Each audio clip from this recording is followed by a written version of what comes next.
귀한 강단에 말씀을 섬길 수 있도록 또 기회를 주시는 담임 목사님과 당회 또 여러분들께 감사드립니다. 저 사실 고신교단 목사로서 여러분과 함께 이렇게 예배드리고 싶었습니다. 너무너무 감사드립니다. 말씀으로 섬기게 되겠지만 예배드리기 전에 한번 옆 사람과도 한번 인사할까요? 아름다운 곳이 죄라면 당신은 무기징역입니다. 이렇게 하면서 한번 인사하실까요? 아름다운 곳이 죄라면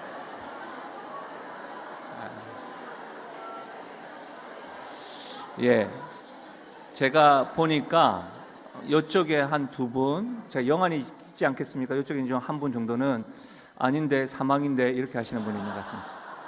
근데 제가 사실은 이제 말씀 전할 기회가 있으면 꼭 이 인사를 합니다. 하는 이유는 뭐냐면 예배 드리는 것은 우리 자신을 위해서 드리는 것이 아니라 하나님께 영광 돌려드리는 거예요. 하나님을 인정하는 것인데 예배 드리고 난 이후에 그 하나님의 영광을 딱 보고 경험하면 우리가 뭐가 바뀌어야 되냐면 다른 것보다 옆 사람이 하나님의 형상으로 보여야 하는 것이죠. 집에 돌아가셔도 남편이, 아내가, 자녀들이, 나를 힘들게 했던 사람들이 하나님의 형상으로 보여야 하는 것이죠. 그러니까 이것은 믿음의 고백인 것이죠. 그래서 우리가 예배 드리고 난 이후에 많은 기도를 하고 또 울부짖겠지만 우리 함께하는 교회 모든 성도들 또 그 가정, 직장생활, 삶의 터전 가운데 하나님의 영광으로 인해서 이런 고백이 있기를 원합니다.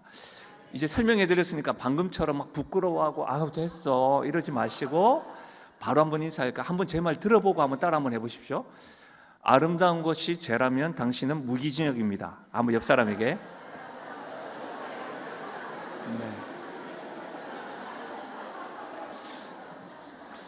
예배 끝나고도 이런 은혜가 있기를 바랍니다.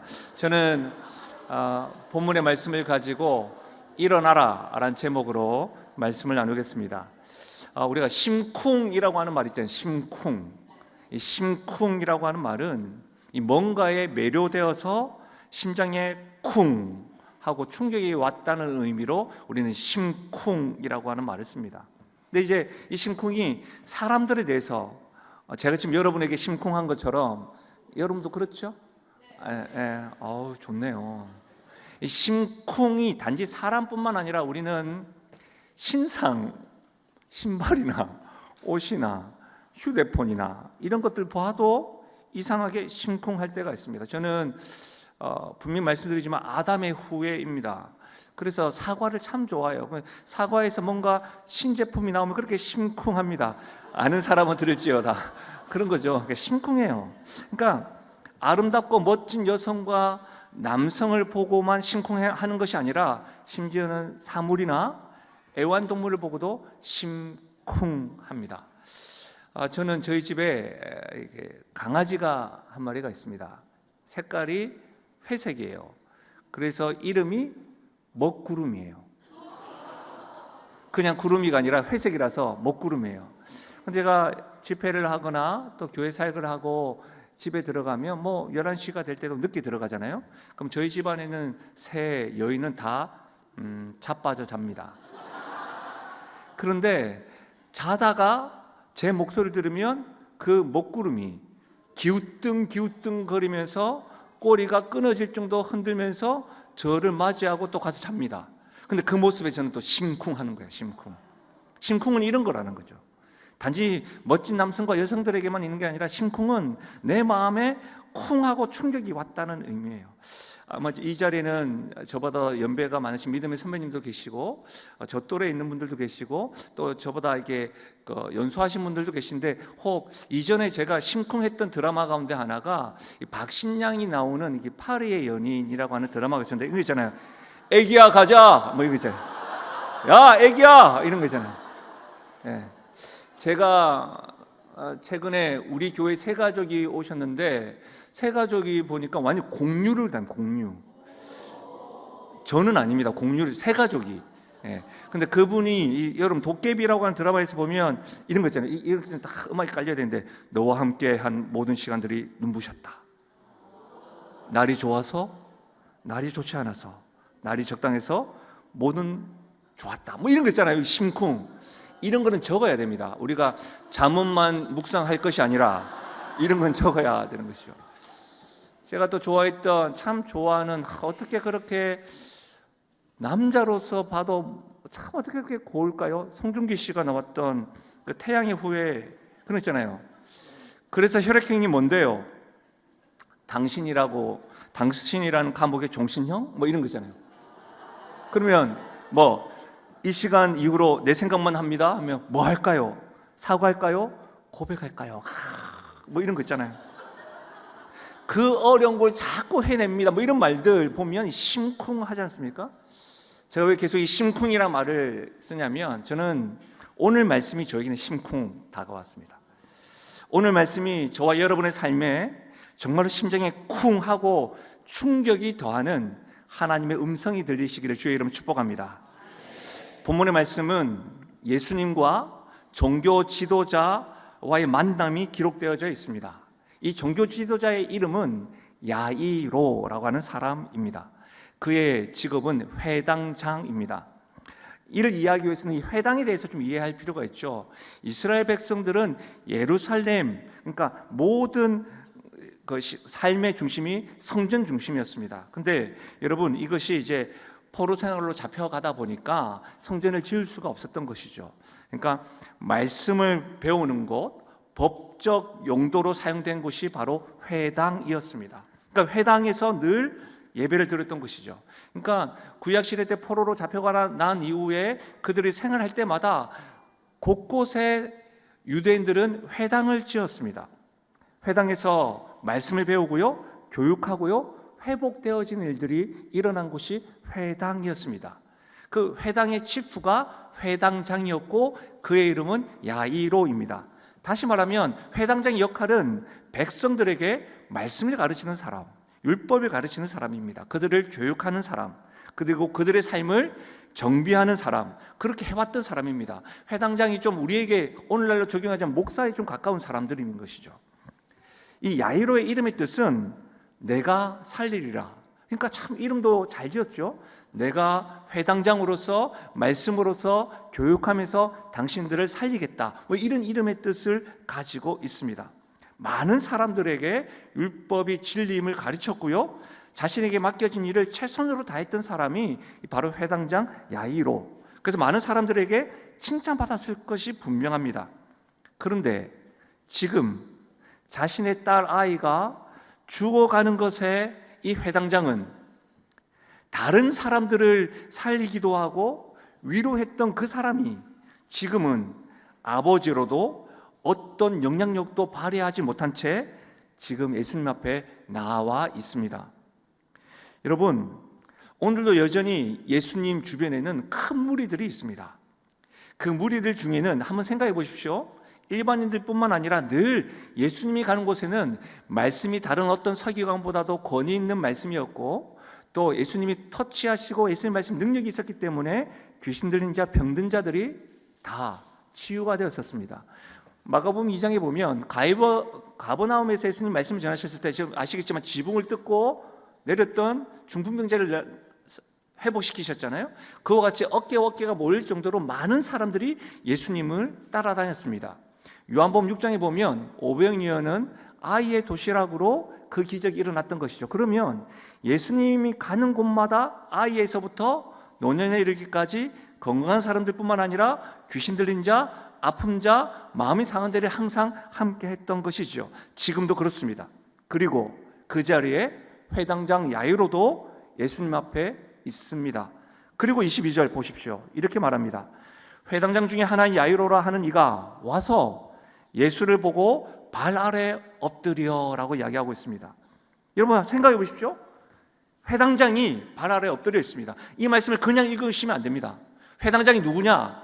많은 사람을 살렸던 사람, 많은 사람을 말씀으로 교육했던 사람, 상담했던 사람, 그런 사람이 큰 무리 중에는 회당장 그 야이로에게 율법을 배우는 사람도 있었을 겁니다. 그렇죠? 상담을 하고 위로를 크게 받은 사람도 있었을 겁니다. 그럼에도 불구하고 지금 야이로는 주변의 상황과 시선이 여러 가지 계산이 있을 수 있음에도 불구하고 지금 뭐 하고 있는 거예요? 넙죽 예수님 발 아래 엎드려 있다는 겁니다. 이 상황을 봐서 회당장 야이로가 얼마나 절박했던 것을 알 수가 있습니다. 그가 얼마나 간절했을까요? 그 절박함과 간절함이 자신의 위치, 회당장으로서의 그 위치, 지금까지 쌓아온 모든 것을 다 내려놓고도 랍비 중에 한 사람, 그것도 청년 예수, 그 예수에게 넙적 엎드리고 있는 겁니다. 찬양을 하거나 기도하거나 또 참 예배 분위기가 참 좋습니다. 그럼에도 불구하고 정중하게 여러분에게 묻고 싶습니다. 여러분은 지금 예배를 드리면서 하나님께 나온 지금 어떤 형편 속에서 주님 앞에 나오셨습니까? 혹 야이로와 같이 초조하면서 또 두렵고 불안한 마음으로 나온 사람은 없으십니까? 혹 문제가 있음에도 불구하고 큰 무리로만 예수님 곁을 지금 지키고 있는 분은 없으실까요? 주님 앞에 만약 분명히 내가 문제가 있음에도 불구하고 큰 무리로만 있다고 한다면 주님 앞에 넙죽 엎드리지 못하게 하는 이유는 무엇일까요? 사랑하는 여러분, 초조하고 두렵고 불안한 마음이라 할지라도 두세 사람이 주의 이름으로 함께 하신다는 그 약속의 말씀을 믿고 이곳에 함께 하신 우리 주님 앞에 여러분의 문제를 가져갈 수 있는 믿음의 용기가 있기를 주의 이름으로 부탁드립니다. 23절 같이 한번 읽어볼까요? 23절입니다. 같이 읽겠습니다. 시작.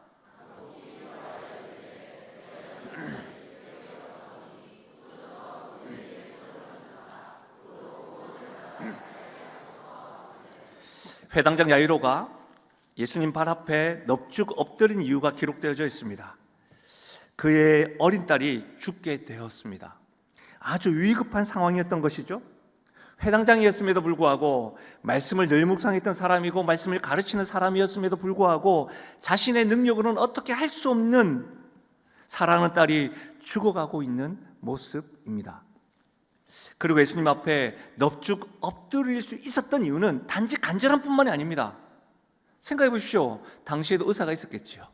그러나 지금 회당장 야이로가 다른 사람의 눈치도 보지 아니하고 간절함 뿐만 아니라 어떤 것이 있었냐면 예수님이야말로 나보다 제일 먼저 청년이야말로 죽어가는 딸을 고칠 수 있는 분이구나 라고 하는 믿음이 있었기 때문에 그런 넙죽 엎드릴 수 있었다는 겁니다.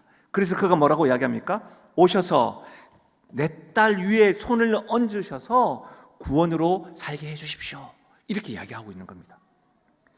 사랑하는 여러분, 회당장 야이로는 예수님께서 오셔서 손을 얹어주시기만 하면 자신의 딸이 치료받을 수 있을 것이라고 하는 믿음이 있었습니다. 그리고 그 믿음으로 간청하고 있는 겁니다. 사랑하는 여러분, 이 야이로와 같이 높은 지위에 있었던 사람이 또 등장합니다. 성경에 보면 백부장에 대한 믿음입니다. 이 백부장에 대한 믿음이 마태복음에 기록되어져 있는데 자신의 하인이 중풍병에 걸렸어요. 예수님께서 내가 고쳐줄게 하는데 아니요, 괜찮습니다, 말씀만 해주십시오, 이렇게 이야기했습니다. 한번 들어보십시오.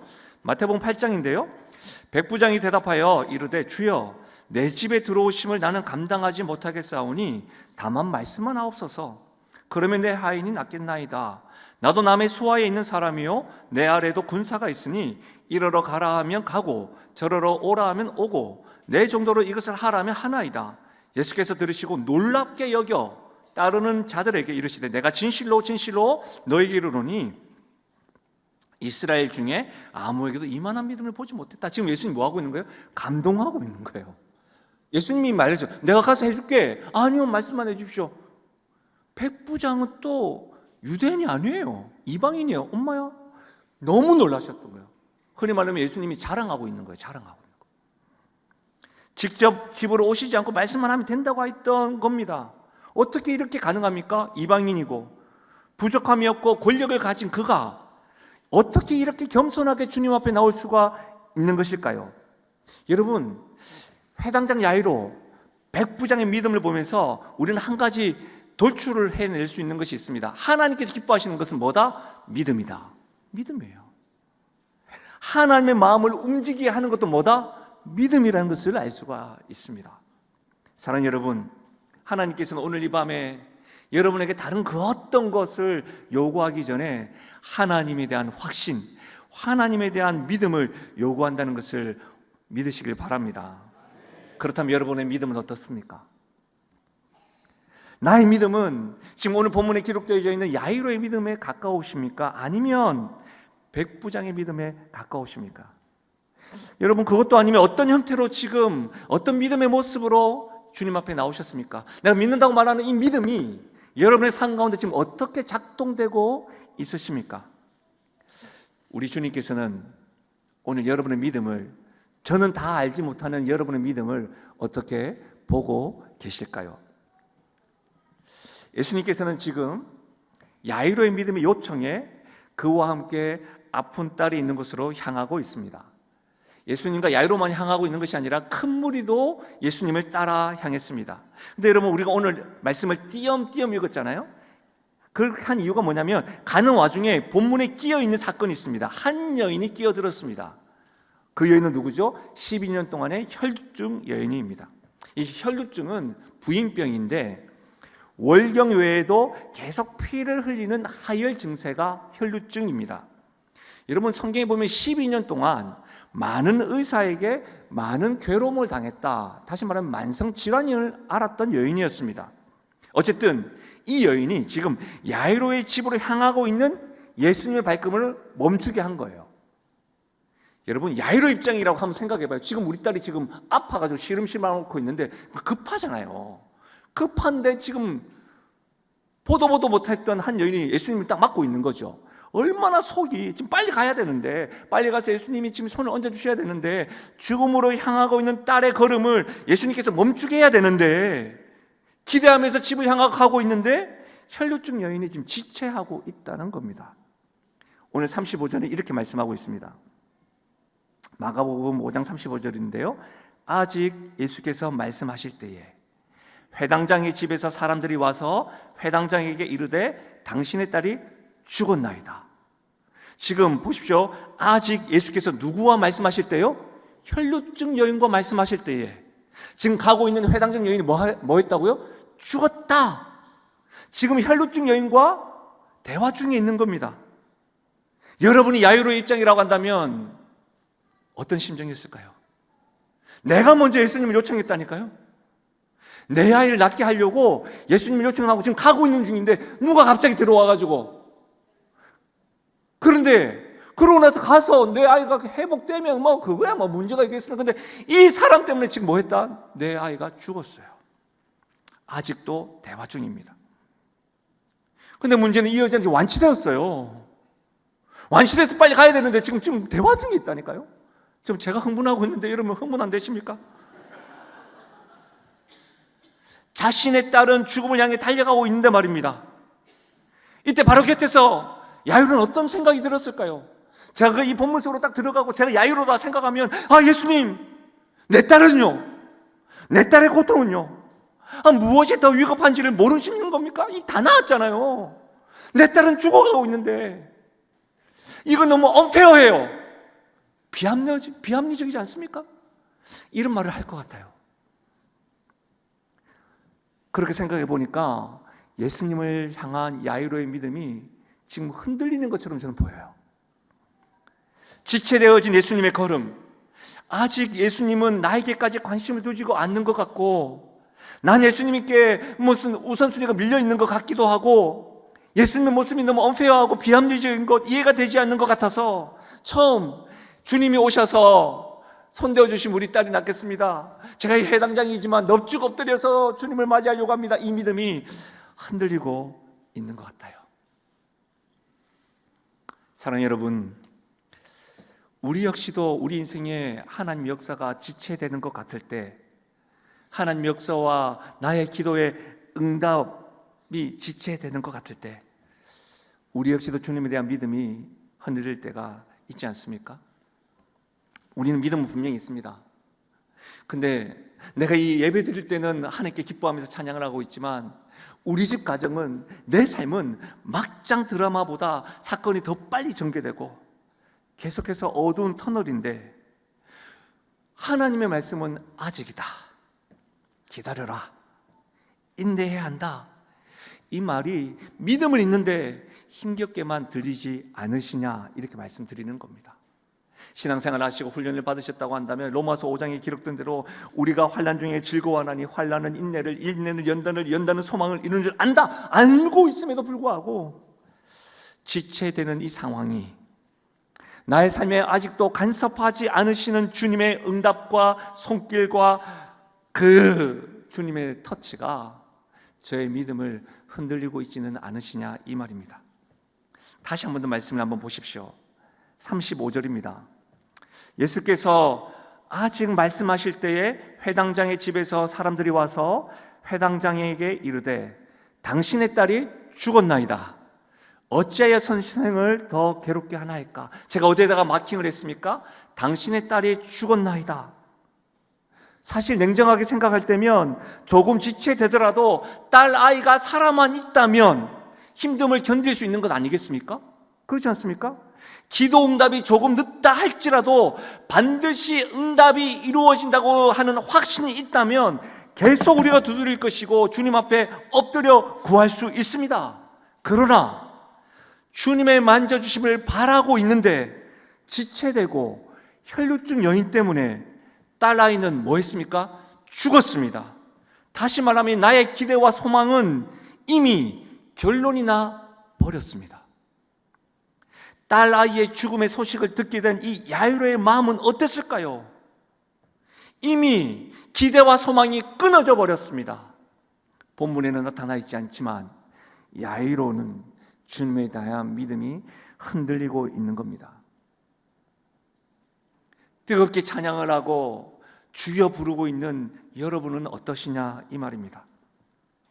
이미 결정된 상황, 그 상황, 여러분의 삶 가운데 여러분의 믿음을 흔들고 있는 이미 결정된 상황은 무엇이 있으십니까? 그로 인해 나의 믿음이 나의 삶에 작동되지 않고 믿음이라고 말하는 것이 교회 안에서만 사용되는 용어로만 변질되고 있지는 않으십니까? 여러분의 믿음은 이미 결정된 현실에서 어떻게 하나님 앞에 작동되고 있으십니까? 딸아이의 죽음의 소식은 야이로의 믿음을 흔들기에 충분했습니다. 그러나 여러분, 말씀을 가만히 보시면 놀랍습니다. 예수님은 흔들리지 않습니다. 예수님은 야이로와 함께 그의 집으로 죽은 딸아이가 있는 곳으로 향해 가고 있습니다. 예수님은 이미 결정된 상황이었음에도 불구하고 흔들리지 아니하고 야이로와 함께 하였습니다. 그리고 말씀하십니다. 이렇게요. 아이가 죽은 것이 아니라 잔다. 그랬더니 어떤 일이 일어났습니까? 할렐루야 하지 않았습니다. 비웃음입니다. 우리의 믿음은 언제 흔들릴까요? 주님의 손길과 응답에 지체될 때, 기다리고 기다렸는데 응답이 늦어질 때 흔들립니다. 또 이미 결정된 상황일 때 더 이상 믿음이라는 것을 거론하지 않습니다. 다 결정됐는데 뭐. 그리고 주님의 능력에 대해서 가장 믿었던 배우자가, 가장 믿었던 부모님이, 가장 믿었던 교육자들이, 가장 믿었던 믿음의 동력자들이 모두 비웃고 뭐 다 그러더라, 이런 식의 말들이 들려올 때 우리의 믿음은 흔들리거나 멈출 때가 있습니다. 믿음을 지켜나가려고 애쓰고 애쓰는데 완전히 힘이 빠지고 지칠 때가 있습니다. 더 이상 믿음을 붙잡을 힘조차 없을 때가 있습니다. 그때는 바로 주변 사람들의 비웃음입니다. 믿음의 말이나 행동에 대해서 비웃는 형태는 여러 가지가 있습니다. 기도해도 안 돼. 나도 기도해봤어. 아이고 좀 어지간히 해라. 안 되잖아. 심지어 이런 거 있잖아요. 저도 집사입니다. 저도 권사입니다. 저도 장로입니다. 저 목사입니다. 나도 믿음을 가져봤는데 안 되더라고요. 그렇게 말할 때 믿음에 있는 사람들 다 그러더라. 교회 별 것 없더라. 믿음 별 거 아니더라. 이렇게 말하는 겁니다. 그래서 이런 부정적인 반응으로 얼마나 많은 사람들이 실제로 믿음을 붙잡았다가 흔들리고 자빠지고 쓰러졌는지 모릅니다. 여러분, 제가 저 역시도 청년 사역을 하고 청년들을 많이 만나서 직장 다니면서 가장 많이 괴로워하는 것들이 직장의 어떤 문화, 외식 문화에서 실족하는 경우가 있습니다. 여러분, 넌크리스찬으로 인해서 실족하지 않습니다. 예수 믿는 부장님이, 나도 집사다, 고마해라, 뭐 이렇게 할 때, 여러분, 심지어 믿음을 가진 부모님들이 미신적인 행동을 할 때, 특히 중요할 때, 대학 입시를 두고, 취업을 두고, 결혼을 두고 계속 믿음 생활하다가 그때 이상하게 미신적인 행동을 할 때, 중요할 때 믿음의 행동을 하지 않는 모습을 접하면 여러분, 자녀들은 흔들립니다. 그렇게 믿음의 길을 떠난 사람들이 얼마나 많은지 모릅니다. 저 역시도 청년사역을 한 15년 이상 했는데 청년들이 부모님, 가까이 있는 사람들로 인해서 이렇게 많이 흔들리는 것을 보게 됩니다. 그래서 교회는 청년들이 떠나갑니다. 여러분은 어떻습니까? 여러분의 믿음은 끝까지 주님을 신뢰하고 있으십니까? 아직도 그 주님의 역사와 손길이 나의 삶에 간섭하지 않고 인내를 요구하시는 시간을 힘겹게 보내고 있지는 않으십니까? 여러분, 저는 묻고 싶은 거예요. 이미 결정된 상황 속에서 여러분의 믿음은 마침표를 찍으셨나요? 아니면 지금 힘들지만 쉼표를 찍고 주님을 바라고 있으십니까? 믿음으로 행할 때마다 부정적인 반응과 비웃음으로 인해서 모두가 다 믿음은 전혀 상관없다, 불필요하다, 그런 모습으로 인해서 여러분은 이 믿음이라는 것이 묵혀두고 있지는 않은지 오늘 이 특별 기도 집회 때 점검해 보십시오. 본문을 한번 잘 살펴보십시오. 오늘 말씀은 주님과 함께한 큰 무리들이요, 숫자가 점점 줄어들고 있습니다. 처음에는 야이로와 함께 큰 무리들이 예수님과 함께 갔는데 계속 인원들이 줄어듭니다. 근데 그 인원들이 왜 줄어들었느냐? 믿음이 없어서 줄어든 게 아니고 예수님이 직접 인원을 차감하고 있는 겁니다. 예수님이 주도해서 하셨습니다. 여러분, 큰 무리들은 회당장 야이로의 집에 함께 가고 있었는데 제자들 중에서도 베드로, 야고보 형제 외에는 아무도 따라옴을 예수님은 허락지 않으셨습니다. 그러니까 예수님이 의도적으로 이렇게 가고 있는 겁니다. 예수님의 말씀에 비웃었던 사람들 다 쳐내셨습니다. 그러고는 야이로와 함께 죽은 아이에게 가고 있다는 거예요. 여러분, 이 말씀 잘 살펴보셔야 돼요. 큰 무리 역시도 주님의 말씀과 이적을 늘 가까이서 보아왔는데 주님께 떠난 적이 없었음에도 불구하고 지금은 주님께서 가라 하신 거예요. 회당장의 집에서 비웃고 있는 사람들도 가라 하셨어요. 다시 말하면 사랑하는 여러분, 지금 회당장의 집에 머물고 있는 사람은 어떤 의미에서는 종교적인 지식과 체험을 경험한 사람들이었습니다. 그런데 그런 사람들도 예수님이 다 보내셨습니다. 주님과 함께 하지 못하고 있습니다. 주님의 능력도 주님의 역사도 보지 못하고 있다는 말입니다. 그러나 야이로는 봅니다. 야이로는 경험합니다. 야이로와 주님과 함께한 사람들은 무엇을 경험합니까? 주님의 역사, 주님의 영광을 경험하는 겁니다. 저는 오래도록 말씀을 섬기는 목회자로 이 본문을 읽어왔습니다. 이전에는 이 회당장 야이로와 주님의 만남에 왜 혈루증 여인이 끼어든 이유를 잘 이해할 수가 없었습니다. 과연 이 혈루증 여인의 이 지체됨을 주님께서 왜 허용하셨을까? 모르셨던 건 아닐 텐데, 야이로의 긴급한 상황을 모르셨을까요? 그렇지 않죠. 주님께서는 이렇게 하시면 야이로에게 말씀하시고 보여주고자 하는 이유가 무엇이었을까요? 믿음이 흔들리는 이에게, 믿음을 포기하고 싶은 많은 사람들의 이유들 속에 주님이 저와 여러분에게 말씀을 꼭 전해주고 싶어서 그 중간에 혈루증 여인을 허용하신 겁니다. 어떤 부분이요? 저는 적어도 두 가지가 있다고 생각해요. 다른 건 다 잊어도 이 두 가지를 한번 기억해 보십시오. 첫 번째로는 한번 따라 하실까요? 어려운 상황 속에서도 믿음을 거두지 말라. 할렐루야, 이겁니다. 36절 다시 한번 들어보십시오. 예수께서 그 하는 말을 곁에서 들으시고 비웃는 소리를 들으시고 회당장에게 이르시되 두려워 말고 믿기만 하라. 여러분, 예수님께서는 지금 회당장 야이로의 간청을 듣고 그와 함께 하였습니다. 가는 길에 혈루증 12년 된 혈루증 여인을 고치시고 그 여인과 대화 중에 회당장 야이로의 딸이 죽었다는 소식을 들었습니다. 그때 야이로는 처음에 주님께 가졌던 믿음이 흔들렸습니다. 그 자리에서 주님께서는 야이로가 들은 죽음의 소식을 함께 들었습니다. 주님이 알고 있다는 것이죠. 전혀 모른 채 야이로에게 강요하고 있는 게 아닙니다. 담대해라, 믿음 가져라, 이게 아니라 예수님도 들으셨습니다. 어려운 상황 속에서도 긍정적인 생각을 가지고 있어라, 이렇게 권면하는 것이 아닙니다. 예수님이 죽음의 소식을 알고도, 그 소식을 듣고도 하시는 말씀이 뭐예요? 두려워하지 말고 믿기만 하라는 겁니다. 이미 결론된 상황 속에서도 주님 다 하시면서도 사랑하는 아들, 사랑하는 딸아, 두려워하지 말고 믿기만 하라. 사랑하는 여러분, 예수님의 지체로 죽음의 소식을 들었던 야이로의 심정 한번 생각해 보십시오. 사랑하는 딸의 마지막 임종을 지키지 못한 그 마음을 주님께서는 두려워하지 말라고 하시는 겁니다. 그 소리를 듣고 사람들이 비웃고 있는, 믿음이 소용이 없다고 말하는 그 자리에서 예수님은 뭐라고 이야기하냐면 믿기만 하라, 이렇게 말하고 있다는 겁니다.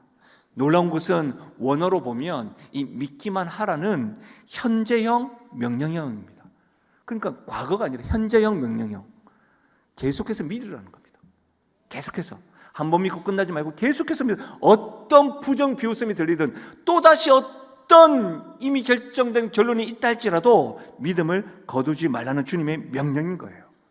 왜요? 주님께서 함께 하시면, 주님께서 함께 하시는 것이 어떤 어려운 상황도 역전시키고 회복시키는 변수임을, 믿음을 거두지 말고 확신하라는 주님의 명령인 것이죠. 사랑하는 여러분, 어려운 상황으로 인하여 믿음이 흔들리고 있는 야이로에게, 또 저와 여러분에게 주님은 말씀하시는 겁니다. 두려워하지 말고 계속해서 믿기만 하라. 믿음이 사그러질 때, 믿음이 흔들릴 때 우리가 붙잡아야 될 건 뭐예요? 그렇게 말씀하시는, 함께 하시는 주님인 거예요. 마태복음 1장에 보면 굉장히 재밌는 말씀이 있습니다. 예수께서 이 땅에 오셨을 때 예수님의 족보가 딱 기록되어지고 난 이후에 예수님을 설명할 때에 임마누엘이라고 써 있어요. 우리와 함께 하시는 주님으로 시작합니다. 마태복음 1장 21절. 근데 예수님께서 십자가에 죽으시고 부활하시고 승천하시면서 보혜사 성령을 보내신다 약속하시면서 뭐라고요? 세상 끝날까지 내가 너희와 함께한다. 우리가 믿음이 흔들릴 때, 이미 결론되어질 때 우리가 붙잡아야 될 믿음은 주님이 함께 하신다입니다. 힘든 상황이라 할지라도 주님께서 함께 하시는 것이 내 인생의 가장 큰 변수임을 믿으시길 바랍니다. 우리 교회에 흔히 말하면 대기업에서 잘 나가시는 분이 계셨습니다. 그 자녀들은 다 서울에서 돈을 꽤나 많이 줘야 되는 사립학교에 다녔고, 그 사립학교에서도 다 반장을 하고 이렇게 했던, 근데 그분이 출근길에 교통사고로 하루아침에 하나님의 부르심을 받았습니다. 집을 이사 가야 했습니다. 아이들의 학교도 이사해야 했습니다. 그 아이가 최근에 중3이, 둘째가 중3인데 교회 성도들 앞에서 이렇게 입교하면서 간증을 했습니다. 저는 부모님을 따라서, 할머니를 따라서 교회에 왔습니다. 이전에는 그냥 다녔는데, 그리고 갑자기 하나님이 아버지를 데려가신 것에 대해서 이해가 되지 않습니다. 지금도 이해가 되지 않습니다. 이제 3년밖에 안 됐는데 이해가 되겠습니까? 그런데 그 아이가 이렇게 이야기하는 겁니다. 그럼에도 불구하고 주님이 나와 함께 하시고 나와 동행하신다는 것은 제가 믿지 않을 수가 없습니다. 중3 아이가 자기 인생에 있어서 가장 큰 사건이 사랑하는 아버지가 돌아가시고, 또 그 아버지가 돌아가심으로 해서 그가 지금까지 누렸던 것들 다 잃어버린 상황 속에서 해석이 안 되는데, 아직까지 100% 해석이 안 되지만 주님께서 나와 함께 하십니다. 그것을 하나님과 성도 앞에서 고백하는데 우리 그때 다 하나님 만져주심이 있었다는 것이죠. 사랑하는 여러분, 어려운 상황 속에서도 우리 주님께서 나와 함께 하신다. 지금 이 본문 사이에 혈루증 여인이 있고 이미 결론된 사건 가운데서도 야이로 곁에 주님께서 함께 하신다. 내 삶에 주님께서 함께 하신다. 그 믿음 붙잡으시기를 주의 이름 축원합니다. 두 번째로 꼭 기억해야 될 것은 예수님은 함께 하시면서 그냥만 동행하지 아니하시고 음성을 들려주십니다. 어떤 음성이냐면 따라 하실까요? 달리다 쿰. 예, 달리다 쿰입니다. 여러분, 우리 성도들이 큰 무리 자리에만 저는 머물러 있지를 않기를 바랍니다. 지체되는 간섭하심과 응답이 없다 할지라도, 이미 결정된 상황이라 할지라도 믿음이 흔들리지 않길 바라요. 주님을 비웃는 사람들이 많다 할지라도 예수님과 동행하는 것을 허락받지 못한 일들이 없었으면 좋겠습니다. 다 예수님 쳐내신다니까요. 종교생활로 열심히여서 회당장 집에 머물러 있지만 정작 예수님의 역사가 일어날 때는 밖에 있는 사람, 그런 사람이 저는 이 교회에 있지 않기를 바랍니다. 오늘 말씀에 백부장과는 완전히 다른 사건이 기록되어져 있는데, 여러분, 백부장에 대한 믿음에 대해서는 예수님이 칭찬하셨지만 야이로의 믿음에 대해서는 그렇게 칭찬하는 것이 없어요. 흔들리고 있는 모습만 보입니다. 다시 말하면 야이로의 믿음으로 인하여 죽은 딸아이가 소생한 것이 아닙니다. 이 야이로 역시 소생이 아니라 어떻게 보면 처음에 어떻게 열병이 있으니까 손대면 나을 줄 알겠습니다, 이 정도로만 생각했다고요. 이 사건을 통해서 예수님이 어떤 분인지를 우리에게 말씀하고 있는 거예요. 주님께서 손을 잡고 있으시면 죽음이라고 할지라도 그저 그것은 뭐예요? 잠이 되는 겁니다. 주님께서 어떤 상황이라도 흔들리는 믿음이 있다 할지라도 함께 하시는 주님이 계시면 믿음을 가두지 말고 죽음을 잠으로 해석하시는 그 주님을 꼭 붙들 수 있기를 바랍니다. 사랑하는 여러분, 보십시오. 너무 놀라운 것은 우리 주님께서 함께 하심으로만 끝나지 않고 소생시킵니다. 회복되어지고 일어나라고 말하는 것뿐만 아니라 어떻게 먹을 걸 주라고 이야기하는 거예요. 이런 걸 보셔야 돼요. 예수님은 단지 영적인 문제만 해결하시는 것이 아니라 실제적인 회복을 경험케 하는 거예요. 그리고 뭐라고 말해야 합니까? 달리다 쿰입니다. 달리다 쿰은 소녀야 일어나라 라는 말이에요. 이것은 달리다 쿰은 신약 성경에 몇 안 되는 아람어입니다. 아람어. 예수님께서 십자가에서 말씀하신 말씀도 아람어인데요, 이 달리다 쿰은 아람어예요. 이 달리다라고 하는 말은 어린 암양을 말해요. 어린 암양, 소녀를 말해요. 그러니까 이제 이거 그냥 딸, 이렇게 딸 이런 게 아니고 딸. 제가 오늘 우리 딸을 보고 있는데 내가 물그림을 봤어요. 그러니까 우리 딸이 왜 하는 거예요. 그 내가 이뻐서. 그럼 좀 심쿵하게 되는데 별스럽다 이런 사람. 지금 이 달리다는 어떤 말이냐면 딸, 아들 어떻게 갑자기 왔어? 이렇게 말하는 거예요. 사랑스럽게. 딸, 꼭 그러더라 너는? 이런 말이 아니에요.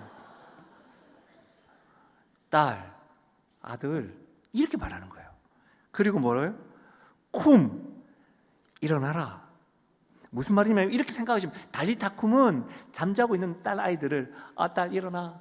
부모님 가운데 지금 딸 옆에 있는데 부모님가 일어나라, 일어나. 발로 까고 이래로 안 일어난다고 물 뿌리고 이런 분이 있습니까? 그런 분 없잖아요. 우리 어떻게 합니까? 얼굴 이렇게 만지는 딸, 아들아 안고 일어나 이렇게 하지 않습니까? 지금 달리다 쿰이 그런 거예요. 굉장히 부드러운 음성으로 달리다 쿰 하는 거예요. 사랑하는 여러분, 우리의 믿음이 흔들릴 때 주님께서 함께 하시는데 그 주님께서 우리에게 들려주시는 말씀은 사랑하는 아들 흔들렸지?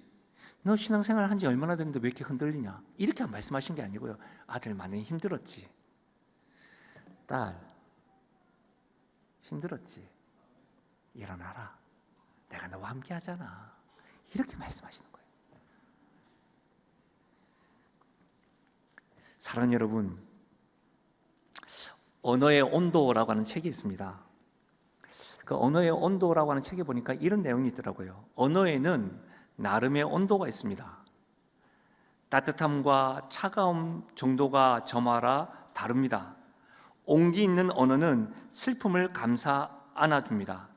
세상 살이에서 지칠 때 어떤 이는 친구와 이야기를 주고받으며 고민을 털어내고, 어떤 이는 책을 읽으며 작가가 건네는 문장에서 위안을 얻습니다. 저는 오늘 말씀에 주님께서 함께 하신 그 주님, 심쿵할 정도뿐만 아니라 나를 향한 주님의 온도를 느끼게 됩니다. 부끄럽지만 목사인 저 역시도 믿음이 흔들릴 때가 있습니다. 제 자신이 너무 부끄러울 때가 있습니다. 우리 성도들이 나 아닌 더 멋지고 영적인 목회자를 만났으면 어땠을까? 나는 왜 이렇게 항상 능력이 이 정도밖에 되지 못할까? 나는 왜 좀 말씀을 좀 더 쉽고 집중적으로 가르치지 못할까? 나는 왜 이럴까? 말씀을 전하긴 하지만 제 안에 우리 주님만 하시는 이중성 같은 것들을 경험할 때도 있습니다. 제가 척하면서 믿음이 안 들린 것 같이 있다 할지라도 우리 주님은 저의 연약함을 너무너무 잘 아십니다. 그럴 때 저에게 책망하지 않습니다. 우리 주님 흔들리는 저의 모습을 보고 저를 떠나신 적이 없으십니다. 제가 주님을 찾기 이전에, 제가 주님 앞에 헌신하고 소명을 발견하고 주님을 위해서 살아가겠습니다, 그 말하기도 전에, 내가 아직 죄인 되었을 때 주님을 찾기도 전에 우리 하나님은 나를 사랑하사 아들 독생자를 죽이시면서까지 나를 사랑한다 확증하신 분이십니다. 그러면서 하시는 말씀이 뭔지 아세요? 상호야, 일어나라. 상호야, 내가 너와 함께 하잖아. 저희 인생 가운데 잊을 수 없는 사건이 하나 있습니다. 제가 화면에 어떻게 보일지 모르지만 제가 지금 5학년 3반이거든요. 그렇게 안 보이잖아요. 제가 어딜 봐서. 딸아이가 지금 이제 24살. 그봐. 그렇잖아요. 딸아이가 24살, 22살입니다. 근데 부모님들은 다 아시겠지만 둘째, 셋째는 미안하다. 우리는 첫째에게는 모든 걸 다 합니다. 병원에서 하는 검사는 다 받습니다. 다 받아 보니까 이것까지는 불필요하네 해서 둘째부터 조금 뺍니다. 우린 다 알잖아요. 첫째 때는 다 했는데 우리 첫째를 1층 기독병원에서 출산했습니다. 그런데 갑자기 병원에서 오라는 겁니다. 아이의 심장에 문제가 있다고 초음파를 보여주는 겁니다. 수술을 해야 됩니다. 심장은 계속해서 커갈 거기 때문에 수술을 잘하면서 계속 평생 해야 될 겁니다. 수술 한 번 하는 데는 그 당시에 최소 5천만 원 듭니다. 저는 그때 교회에다가 기도 제목을 알려드렸고 공부하는 가운데 기도하는데 답이 보이지 않는 겁니다. 금식을 했습니다. 아버지니까 철야 기도했습니다. 응답이 하나도 안 들리더라고요. 제 마음 가운데 저 사람의 기도는 잘 들어주는 것 같은데 왜 내 기도는 안 들어줄까? 이런 생각도 참 많이 들었습니다. 돈은 없는 상황이니까 아내한테 이렇게 말했습니다. 내가 사역을 잠시 쉬고 돈을 벌게. 그렇게 하자. 분명히 그렇게 하고 내려갔는데 당시에는, 요즘엔 그렇지 않지만 당시에는 좀 아는 분이 있으면 특징 같은 걸 좀 할 수 있었습니다. 그래서 그때 부산대학병원에 갔는데 제 두 눈으로 봤던 그 휘어진 혈관이 깨끗하게 나은 거예요. 제가 그 당시에 우리 아이가 이름이 말하면 안 되는데 하은이거든요. 하은이. 하나님의 은혜, 여기도 하은이 있지요, 예은이 있지요, 주은이 있지요. 잘 들어야 돼. 하민이 있지요. 그 아이가 건강하기만 하면 좋겠다 이런 생각이 있는데 건강해졌습니다. 참 부모 마음은 그래요. 지금은 공부도 좀 했으면 좋겠습니다. 그때 하나님이 저에게 들려주셨던 음성은 뭐였냐면, 정말 아프냐? 아들, 저에게 힘들지? 그런데 괜찮아. 일어나. 달리다 쿰이었습니다. 저는 결혼을 했습니다. 아시겠죠? 결혼을 했는데 제가 결혼할 당시에, 좀 화내는 거 아닙니다. 저희 장모님이 반대하셨습니다. 왜? 제가 어때서? 반대하셨습니다. 근데 결국 결혼을 했지요. 그래서 지금 가정을 이루고 있습니다. 제가 우리 어머님이 권사님이신데 호박죽을 좋아합니다. 때만 되면 이번에도 호박죽 보내셨더라고요. 괜찮다고 하는데도 계속 보내세요. 또 이제 제가 말씀을 전하고 이러니까 목이 좀 많이 상하고 하니까 수세미를 좀 끓이셔가지고 보내십니다. 안 그러셔도 되는데.